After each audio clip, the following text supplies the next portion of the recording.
स्वागत है आपका। आप देख रहे हैं बात साफ है। मैं हूं आपके साथ विवेक शांडिल्य। राष्ट्रीय स्वयंसेवक संघ आरएसएस के सरसंघ चालक मोहन भागवत ने कहा कि अविभाजित भारत में रहने वाले लोगों को प्राचीन काल से उनके पूर्वजों की समान परंपराएं जोड़ती हैं। उन्होंने कहा कि इस विशाल भूभाग में 40,000 सालों से रहने वाले सभी लोगों का डीएनए एक जैसा है। तो क्या वाकई हम सभी भारतीयों का डीएनए एक जैसा है? क्या हिंदुस्तान में रहने वाले सभी एक डीएनए के हैं? पहले मोहन भागवत के बयान को समझते हैं, उसके बाद डीएनए क्या होता है यह समझेंगे। उसके बाद भारत में रहने वाले लोगों का डीएनए क्या कहता है यह जानने की कोशिश करेंगे। दरअसल दिल्ली के एक कार्यक्रम में 100 Years of journey of RSS new Horizons में अलग अलग क्षेत्रों के लोगों को संबोधित करते हुए मोहन भागवत ने हिंदू की परिभाषा को भौगोलिक और परंपरागत दृष्टिकोण से रखा। उन्होंने कहा कि कुछ लोग जानते हुए भी खुद को हिंदू मानने से इनकार करते हैं और कुछ को इसकी जानकारी नहीं होती है। हमारा डीएनए भी एक ही है। मेलजोल से जीना ही हमारी संस्कृति है। यह केवल भौगोलिक विषय नहीं है, बल्कि भारत माता के प्रति भक्ति और पूर्वजों की परंपरा ही हमें जोड़ती है। तो सवाल यह है कि डीएनए का मतलब क्या होता है और हम भारतीयों का डीएनए कहां का है। तो चलिए पहले डीएनए को समझने की कोशिश करते हैं। आपने डीएनए वर्ड बहुत बार सुना होगा, लेकिन डीएनए का मतलब होता है डीऑक्सी राइबोन्यूक्लिक एसिड, जिसे डीएनए कहा जाता है। डीएनए शरीर के अंदर मौजूद आनुवांशिक, जिसे जेनेटिक भी कहते हैं, यह एक आनुवांशिक सामग्री है जो हमारे जीन के रूप में होती है। इसे शरीर बनाने के निर्देशों का आप खाका मान सकते हैं। जैसे घर का अलग अलग खाका होता है, वैसे ही शरीर में डीएनए होता है। डीएनए की संरचना एक मुड़ी हुई सीढ़ी की तरह होती है, जिसे कई बार आपने television serial, TV, cinema, movies में देखा होगा। इतिहास में जाने से पता चलता है कि डीएनए की खोज वॉटसन और क्रिक ने किया था। डीएनए के बारे में कुछ रोचक जानकारियां भी समझ लीजिए। 99% मनुष्यों का डीएनए एक समान ही है। मानव डीएनए का वास्तविक आकार 3 मीटर का हो सकता है। समान जुड़वा बच्चों में समान डीएनए की महत्वपूर्ण मात्रा होती है। प्रत्येक व्यक्ति में लगभग 20,000 से 25,000 जीन होते हैं। ये जीन कुल डीएनए का केवल 1 से 2% ही बनाते हैं। कुल 5 प्रकार के नाइट्रोजन बेस से डीएनए बनता है। तो ये रही डीएनए की बात। लेकिन अब सवाल आता है कि क्या सभी भारतीयों का डीएनए सेम है या फिर इंडियन डीएनए है। इंडियन या भारतीय डीएनए का सरल शब्दों में मतलब या इसे समझने की कोशिश करें तो भारतीय लोगों का डीएनए एक ही है। अगर किसी शख्स का भारतीय डीएनए तो उसका यही मतलब होता है कि उसके पूर्वज भारतीय थे। अगर भारत से बाहर रहने वाला शख्स ऐसा कहता है कि उसका डीएनए भारतीय है, तो वो बताना चाहता है कि उसके पूर्वज भारत के थे। सबसे ताजा उदाहरण है इंडोनेशिया के राष्ट्रपति का बयान। आपको याद होगा कि हाल ही में इंडोनेशिया के राष्ट्रपति प्रबोवो सुबियांतो भारत के दौरे पर आए थे। उस समय प्रबोवो सुबियांतो ने कहा था कि उनका डीएनए भारतीय है। इंडोनेशिया के राष्ट्रपति का यह बयान रातों रात पूरी दुनिया में छा गया और इसी के साथ डीएनए को लेकर बहस एक बार फिर से तेज हो गई। कहा जाता है कि अखंड भारत इंडोनेशिया तक फैली थी, इसलिए भारतीय संस्कृति से जुड़े आज भी निशान जो हैं वो इंडोनेशिया में देखने को मिलते हैं। इंडोनेशिया में आज भी रामायण के एक रूप का नाटक मंचन होता है। भारतीय गरुड़ इंडोनेशिया की मुद्रा में दिखाई देता है और वहां के मंदिरों में उसकी मूर्तियां भी दिखती हैं। रामायण काल से ही इंडोनेशिया से भारत के संबंध बताए जाते हैं। रामायण में जिस यव द्वीप का जिक्र है वो आज के इंडोनेशिया का जावा द्वीप है। रामायण और महाभारत दोनों का प्रभाव इंडोनेशियाई संस्कृति में आज भी दिखाई देता है।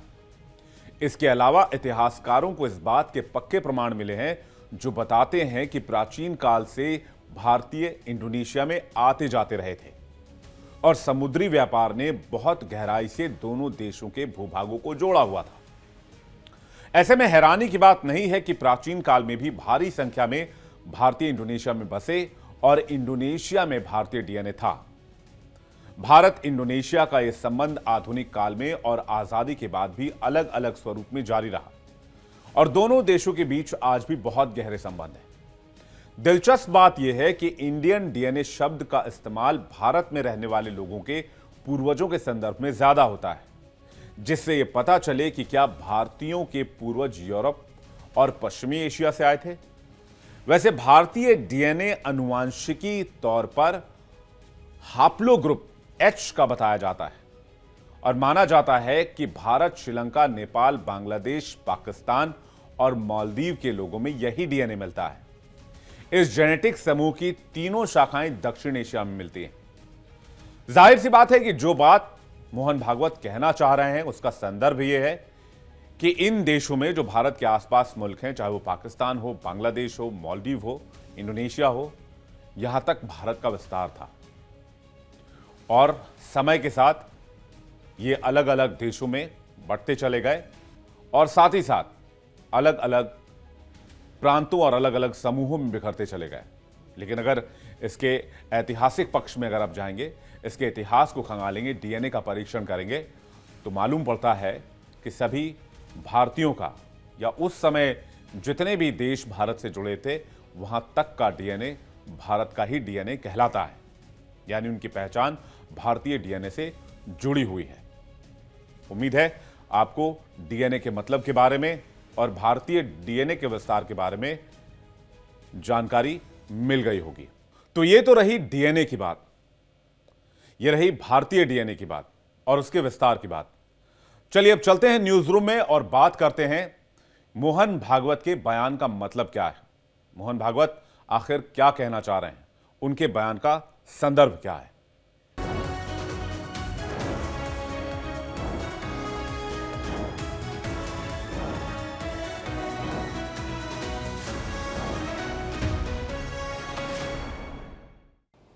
तो अभी तक आप समझ गए होंगे कि डीएनए का मतलब क्या होता है, मोहन भागवत का बयान क्या है और भारत में कहां कहां का डीएनए आया हुआ है।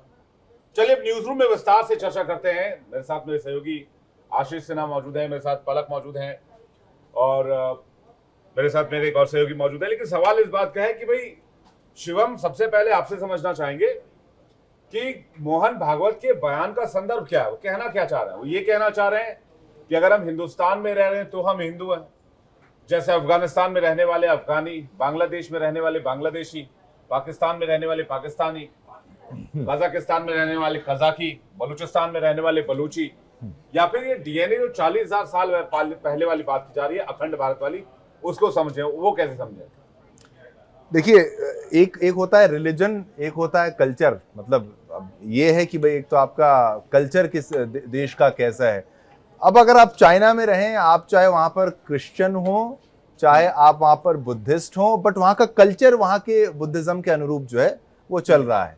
ये इसको इस तरीके से देखा जाएगा। आप किसी अब मुस्लिम कंट्री में अगर आप जाएं, चाहे आप वहां पर किसी भी और मजहब के हो, अब जैसे आप मान लीजिए पाकिस्तान में जो हिंदू इस वक्त मौजूद है, ये बहुत छोटा सा एग्जांपल है क्योंकि बहुत शॉर्ट पीरियड में पाकिस्तान बना, वो तमाम चीजें हुई। लेकिन अब वहां के जो हिंदूज हैं, उन्होंने कल्चर कौन सा है, वहां पर एक इस्लामिक कल्चर जो चल रहा है वहां का, उसमें वो पाकिस्तानी हिंदू कहलाएंगे। हाँ, पाकिस्तानी हिंदू, वो तो मतलब उनका कल्चर देखिए, वो पहनेंगे वो उस तरीके से सलवार कमीज, जो भी उनकी पोशाक है और पहनावा, रहन सहन वहां के हिसाब से। लेकिन अगर उसको ब्रॉडर प्रोस्पेक्ट में देखेंगे, जो मोहन भागवत कह रहे हैं, पाकिस्तान में रहने वाले मुसलमानों का भी डीएनए हिंदू वाला है। हाँ, ये चीज अब नहीं, अब ये जो इंडियन कॉन्टेक्स्ट से भी अगर आप देखेंगे उसको, तो अगर जो भारत में है वो बहुत साल से भारत में ही, मान लीजिए आपके पूर्वज क्या थे, अब इसको और डिटेल में जाएंगे, भाई दूसरे मजहब कब आए, उनका समय कब था आने का, तो ये हमारा डीएनए एक है, मतलब हम एक हैं। एक जो देखिए संघ प्रमुख जो है मोहन भागवत जी की तरफ से जो बयान आता है, वो जानबूझ के आप देखिए इस तरीके से बयान दिए जाते हैं ताकि ये ना, और आरएसएस पे जिस तरीके से जो आरोप विपक्ष की तरफ से लगाया जाता है, बंटवारे वाली बात करना कि भाई ये बांटने की राजनीति करते हैं, फलाह की राजनीति करते हैं, तो वहां से मोहन भागवत जी की तरफ से अगर 15-20 बयान ऐसे आते हैं तो एक बयान ऐसा आ जाता है कि लोग कंफ्यूज हो जाते हैं कि भाई अच्छा ये भी हो सकता है, ये भी एक बात है कि भाई इसमें हम एक हैं। मोहन भागवत जी के बयान को समझना होगा। मोहन भागवत जी क्या कह रहे हैं? मोहन भागवत जी हिंदू राष्ट्र की बात कर रहे हैं। सबसे पहले तो ये समझना होगा कि जो हिंदू शब्द है वो आया कहां से। आप चाहे महाभारत पढ़ लीजिए, आप चाहे रामायण पढ़ लीजिए, कहीं भी हिंदू शब्द आपको नहीं मिलेगा। हिंदू शब्द आया सिंधु सभ्यता से। दरअसल यूनानी जो लोग थे वो स को ह के शब्द के तौर पे तो वो ह बोला करते थे। तो जो सिंधु और आसपास के लोग होते थे उनको वो हिंदू बोलने लगे। तो वहां से भौगोलिक और पारंपरिक जो था, वहां से हिंदू शब्द का जो इजाद है, आप कहीं भी गूगल कर लीजिए या कहीं भी आप पढ़ लीजिए, हिंदू शब्द का जो पहला शब्द सुनने में आया है वो सिंधु सभ्यता से ही सुनने में आया है। यहां पर संघ प्रमुख मोहन भागवत जी क्या कह रहे हैं? हिंदू राष्ट्र की बात कर रहे हैं। हिंदू राष्ट्र क्या है पहले यह समझना होगा। यहां पर हिंदू नेशन की बात नहीं है, यहां पर हिंदू राष्ट्र की बात है। नेशन का मतलब यह होता है कि जहां पर स्टेट्स होते हैं, जहां पर अलग अलग राष्ट्र होते हैं, राज्य होते हैं। यहां पर हिंदू राष्ट्र की बात है, यानी हिंदू राष्ट्र एक ऐसा राष्ट्र जहां पर सभी लोग अपनी विचारधारा, अपनी धार्मिक स्वतंत्रता और अपने अनुसार चलें। कोई किसी पर जबरदस्ती धर्म परिवर्तन करने का कोई, या फिर उसे अपने पद से भटकाने का कोई इख्तियार या रास्ता ही ना चुने। यही वे ऑफ लाइफ है। सुप्रीम कोर्ट के कई सारे फैसले हैं जिसमें सुप्रीम कोर्ट ने कई बार कहा है कि हिंदुइज्म जो है वो एक जिंदगी जीने की शैली है, जीवन जीने की शैली है। इसलिए समझना पड़ेगा हिंदू राष्ट्र का मतलब। कई लोग हिंदू राष्ट्र के मतलब को सनातन से जोड़कर देखते हैं, हिंदुओं से जोड़कर देखते हैं। भाई हिंदू वो सब है, चाहे वो पाकिस्तान वाला हो, चाहे वो बांग्लादेश वाला हो, चाहे वो किसी और प्रांत का हो, जो भी सिंधु सभ्यता के दायरे में आए वो सभी हिंदू हैं। नहीं, इसमें ऐड करना चाहूंगा, उन्होंने ये भी जोड़ा है कि जो हिंदवी हैं, भारतीय हैं और सनातन हैं, ये सिनोनिमस है, मतलब एंटोनिम नहीं, सिनोनिमस हैं, तो एक साथ हैं। तो ये सनातन वाली बात तो इसमें भाई ईस्वी के पहले कौन सा धर्म था? अब ठीक है, अच्छा मतलब किसकी बात कर रहे हैं? ईस्वी के पहले जब हमने ईस्वी जब शुरू हुई उससे पहले एक ही धर्म वो है, उसमें कोई तो डाउट है ही नहीं उसमें। अब यही तो संदेश ये बार-बार समझ का फेर है, इस चीज को समझना हो। मुझे लगता है बहुत पोलाइटली बार-बार ये बताया जा रहा है कौन पहले से था, कौन पहले भी था और आज भी और आगे भी रहेगा, और सभी को एक साथ लेके चलने की भावना से ये। क्योंकि मैं बार बार ये बता रहा हूँ कि ऐसे तो मोहन भागवत जी के कितने बयान ऐसे हैं कि आप सोचेंगे आरएसएस ऐसे बयान क्यों दे रहे हैं कि भाई हर मस्जिद के नीचे मंदिर ढूंढना, वो तमाम चीजें, हर जगह शिवलिंग, वो तमाम चीजें। अच्छा, इस बात को भी देखिए कि हमारे ऊपर लुटेरों ने भी शासन किया, हमारे ऊपर लफंगो जो आए थे बाहर से उन्होंने भी शासन किया, हमारे ऊपर तरह तरह के अत्याचार हुए, हमारे देश के ऊपर अलग अलग सल्तनतें बन गई, अंग्रेज आ गए, उन्होंने भी हुकूमत कर ली। लेकिन हिंदू राष्ट्र तब भी था, हिंदू राष्ट्र आज भी है, राष्ट्र हमेशा रहा है। इस बात को समझना पड़ेगा। अलग अलग रियासतें आई हैं, यही बात मोहन भागवत जी कह रहे हैं। मोहन भागवत जी यहाँ पर किसी धर्म की बात नहीं कह रहे हैं, वो एक राष्ट्र की बात कर रहे हैं और इसी राष्ट्र की संकल्पना की वो बात। आपको बताऊं, एक भारत ही अगर सनातन की बात की जाए, हिंदू धर्म की बात की जाए, तो कितने ही देश आक्रांताओं ने जहां से लूटमार करना चालू करी या फिर कितनी सभ्यताएं खत्म हो गई, और ये सभ्यता तब से चली आ रही है, आज तक चली आ रही है। सनातन तब भी था, आज भी ये है, तो कुछ तो है। एक मस्जिद का निर्माण, एक मस्जिद मुझे बता दीजिए कि जो मुगलों ने बनवाई हो, बिना मंदिर तोड़े एक मस्जिद बना दीजिए। हाँ बिल्कुल, कोई है ऐसा मस्जिद? नहीं, इसमें तो कोई इस्लाम के प्रचार प्रसार मैं वही कह रहा हूँ। और दूसरे धर्मों को दबाने के लिए। बिल्कुल, अब वही चीज यहीं पर, यहाँ पर हिंदू राष्ट्र जो आप कह रहे हैं, पलक से जानना चाहूंगा, आप इस बात से सहमत है? कैसे आप भी मानती है कि भारत एक हिंदू राष्ट्र है? बहुत शुक्रिया विवेक, आपने मुझे मौका दिया। देखिए, जो हम टॉपिक पे बात कर रहे हैं और हम चारों इस बात से अग्री करेंगे। हम बहुत सारे ऐसे लोगों को जानते हैं जो ये बात कहते हैं कि हमारे पूर्वज जो हैं वो हिंदू थे और उन्हें फिर उसके बाद कन्वर्ट किया गया। अब उनका तो हम नाम नहीं ले सकते कि जिन लोगों को हम जानते हैं उन्होंने हमें ये बात ऑफ द कैमरा कही हो, लेकिन मैं जिक्र करना चाहूंगी कश्मीर का। शेख अब्दुल्ला जो है, उन्होंने अपनी एक किताब में खुद लिखा है कि उनके जो पूर्वज हैं वो हिंदू थे। अब्दुल्ला परिवार की कहानी की अगर हम बात करें तो वहां पर उन्होंने कहा, शेख अब्दुल्ला ने अपनी किताब जो है वो आत्मकथा उन्होंने लिखी थी, आतिशे ए चिनार उसका नाम था। उसमें उन्होंने बकायदा ये बात लिखी है कि उनके पूर्वज जो हैं वो सापरू गोत्र के कश्मीरी पंडित थे, और फिर उन्होंने ये बात भी उसके अंदर कबूली कि उन्हें बाद में कन्वर्ट किया गया। ये तो हमने आपको एक एग्जाम्पल दे दिया। अब बात करते हैं कश्मीर से उठाकर एक और एग्जाम्पल आपको दे देते हैं। जो कश्मीर का पहला शासक था वो मुस्लिम नहीं था, वो बौद्ध था, और उसने भी ये बात कही कि मैं बौद्ध होने से पहले जो है मैं हिंदू था।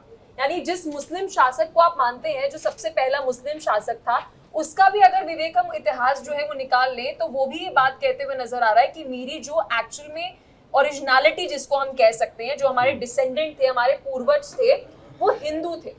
तो मुझे लगता है कि जो अभी आरएसएस चीफ की तरफ से बात कही गई है, ऑफ कोर्स वो ज्यादा एक्सप्लेनेशन नहीं पलक देंगे। एक सवाल ये भी ना कि भगवान बुद्ध कौन थे, सिद्धार्थ गौतम कौन हाँ, थे? एग्जैक्टली कि इसको कहा सिद्धार्थ जाता है कि गौतम वो, भी तो लुम्बिनी में जब पैदा सनातन हुए धर्म से ही तो वो जुड़ा हुआ सनातन है। धर्म से जुड़े हुए थे। हिंदू संतों में, सनातनी संतों में कभी भी आप देखना, कभी भी वो भेद नहीं करते कि जैन हमसे अलग हैं कभी या नहीं। बुद्ध हमसे अलग हैं। वेशभूषा भी आप देख लीजिए, मंत्रोच्चारण का तरीका भी आप देख लीजिए, समानताएं नहीं कि जैनों में भी तो मंदिर ही होता है, ये भी आप देख लीजिए। आप अगर विदेश में भी जाएंगे तो एक मैं आपको बताता हूँ, थाईलैंड की बात इसलिए बता रहा हूँ कि वहां पर जब एक जगह है जिसका नाम है अयुथया, तो बिल्कुल जो अयोध्या की तरह, वो कहते नहीं हमारे यहाँ अयोध्या है, हमारे यहाँ अयोध्या है। वहां पर जो मंदिरों की पूरी श्रृंखला, आप उनको पगोड़ा कहते हैं, कुछ कहते हैं विहार, वो तमाम चीजें वहां पर हैं। अब वो बुद्धिस्ट है तो देश आप देखे जाए तो बुद्धिज्म भी वहां पर है, लेकिन माना जाता है हिंदुज्म को। तो ये भेद कुछ इतना बड़ा, इंडोनेशिया ले लीजिए, इंडोनेशिया हाँ। में इस्लाम माना जाता है, लेकिन पूरे हाँ। आप देश में देख लीजिए,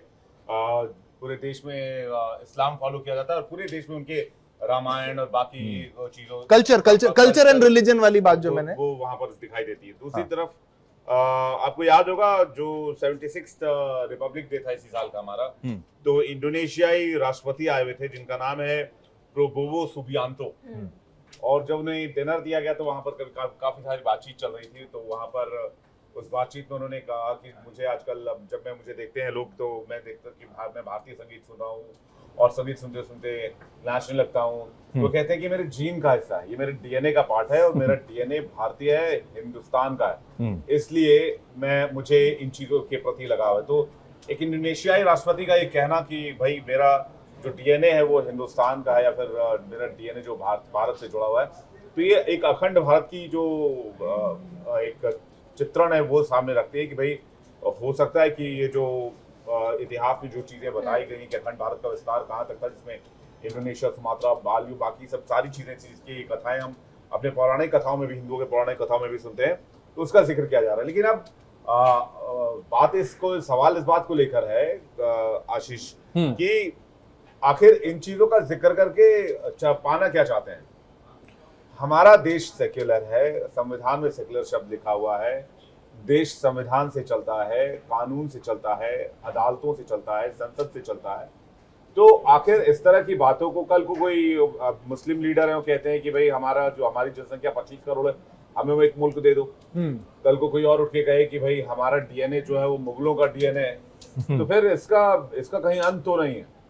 नहीं, पर ये एक बड़ी अच्छी बात यहाँ पे कि चंगेज खान की आज बात हो रही थी कहीं पर, तो मैं वो वाली बात कहते हैं कि हर कितने नंबर में से 10वां या कुछ उनके वंशज के रूप में आता है। तो डॉक्टर सुधांशु त्रिवेदी की तरफ से एक बयान दिया गया था, उन्होंने बताया था कि इसको भी समझना होगा। कुछ लोग तो कहते हैं चंगेज खान नहीं, मतलब खान मतलब उसको भी जोड़ा जाता है कि खान एक टाइटल के रूप में, तो आप उसको इस्लाम से थे या हान थे? ये भी वो भी थोड़ा सा विवाद है, वो मैं एग्जैक्टली कोट नहीं करूंगा क्योंकि एक खान डायनेस्टी भी है, वो भी है वहां पर। हाँ, वही वो खान, उसको भी अभी चल रहा है उस विवाद की क्या है क्या नहीं। वो कहते हैं कि भाई आप उसकी जब मकबरे में जाएंगे, वहां जाएंगे, तो आपको एक त्रिशूल भी नजर आएगा, और उनका जो धर्म है उसको वो कहा जाता है तेंद्रिन। तो वो कह रहे हैं ये अपभ्रंश है, मतलब ये उसका तेंद्रिन जो है वो तंत्र का, वो उसको थोड़ा सा वैसे चल के मतलब तंत्र जो हो गया तेंद्रिन बन गया। और वो किसकी पूजा करते हैं? त्रिशूल अगर आपको नजर आता है तो फिर वो किसके पूजा करते हैं? बिल्कुल साफ है कि शिव जी को मानने वाले। तो आप यहां तक कॉन्सेप्ट लेके जा रहे हैं, ऐसे तो फिर आप गांधारी वो तमाम चीजें, आपका इतिहास आप पढ़ लीजिए, आपको सब कुछ पता ही है।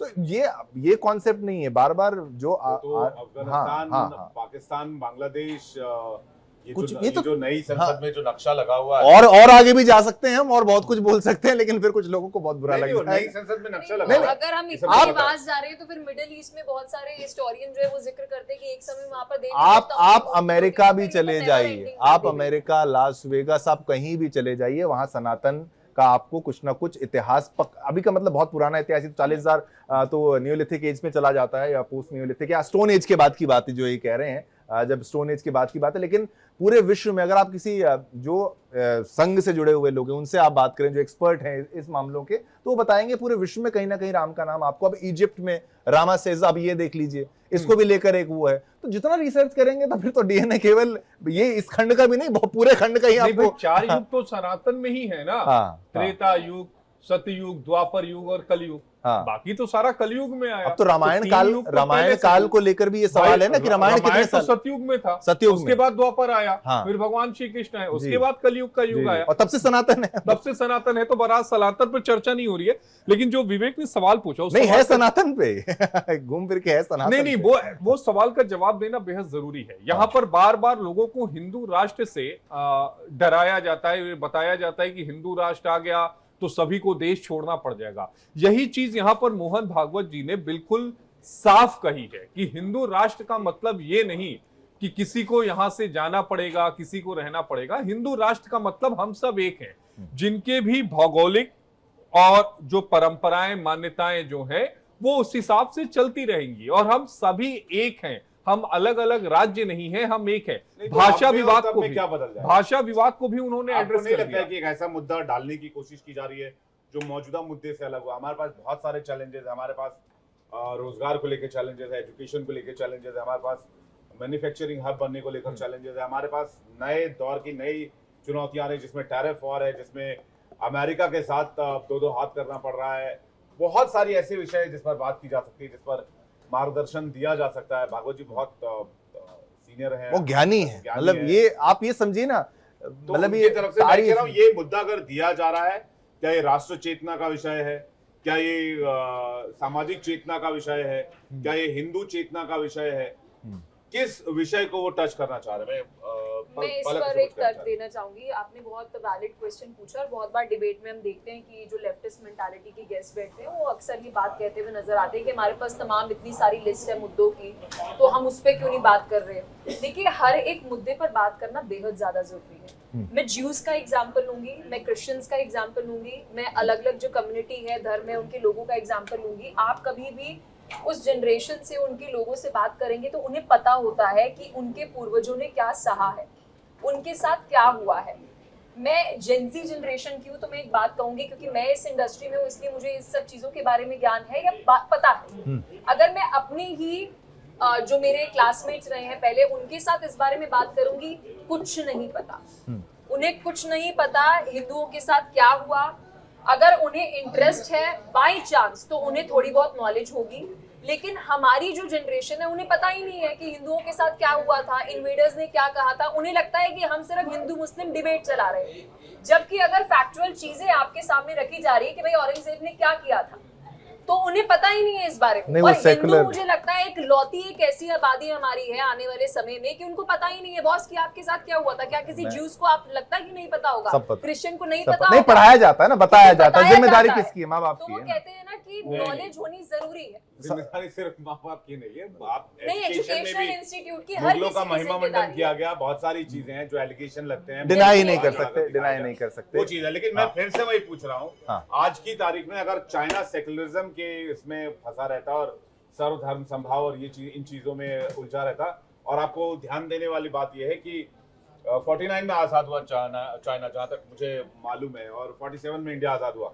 और आज चाइना को देखिए और आज इंडिया को देखिए, चाइना की जो पॉपुलेशन है उससे ज्यादा हमारी पॉपुलेशन हो चुकी है, लेकिन आर्थिक उदारीकरण में, तरक्की में, विकास में, डेवलपमेंट में, एजुकेशन में, टेक्नोलॉजी में, एआई में, हम हर चीज में चाइना से आज की तारीख में पीछे है। वो डिक्टेटरशिप है, लेकिन ये भी किस तरह का डिक्टेटरशिप, ये स्वीकार करना पड़ेगा। किस तरह का डिक्टेटरशिप है? जो विकास ही विकास दिया जा रहा है, किस तरह का डिक्टेटरशिप है? वो तो आप तियानमेन स्क्वायर की तस्वीरें देखिए, डिसिप्लिन सिखाता है, वो गोली मार देगा, टैंक चढ़ा देगा। देखिए, ये बड़ा प्रश्न है भारत के लिए, क्या should we become the next China, और ये संभव है, जरूरी है? ये बड़े प्रश्न है, ये बहुत लंबी डिबेट होगी। मुझे लगता है समय बिल्कुल यहाँ पर करीब आता जा रहा है। नहीं, मुझे बस एक सवाल का जवाब दे दीजिए, क्या भारत को यही अचीव करना है, या हमें साइंस, टेक्नोलॉजी, एआई और स्पेस के रिजिम में जाकर मैं आपको बताता हूँ, हर चीज का एक, आप स्कूल जाते हैं, आपके पास हर सब्जेक्ट का एक अलग टीचर होता है। मोहन भागवत जी की बात की जाए तो वो सनातन और राष्ट्र, ये दो मुद्दों को उठा रहे हैं। राष्ट्रीय स्वयंसेवक संघ, वहां पर राष्ट्र की बात वो करेंगे।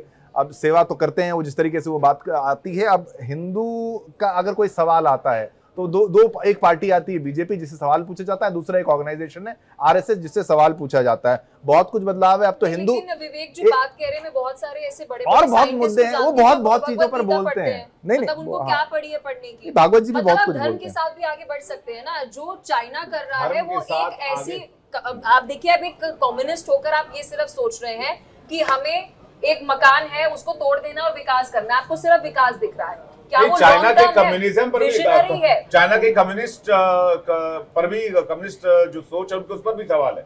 एक तरफ कम्युनिस्ट वाली सोच और दूसरी तरफ कैपिटलिज्म दिखती है, क्योंकि हाँ, चाइना बिल्कुल, इतना बिल्कुल। जबरदस्त आर्थिक तरीके से आर्थिक तरक्की कर रहा है, तो वो अगर ये कहना कि डिक्टेटरशिप है और क्वालिटी और स्टैंडर्ड ऑफ लाइफ को सिर्फ पैसों से नहीं गिन सकते जी। ना। मैंने करोड़पतियों को ठीक है, देखा है, उनके समय। पास क्वालिटी ऑफ लाइफ और स्टैंडर्ड ऑफ समय लिविंग समय नहीं है। बिल्कुल, सीमित हाँ, है। हाँ, इस पर और चर्चा की जा सकती है, लेकिन बयान के संदर्भ को समझना बहुत जरूरी है।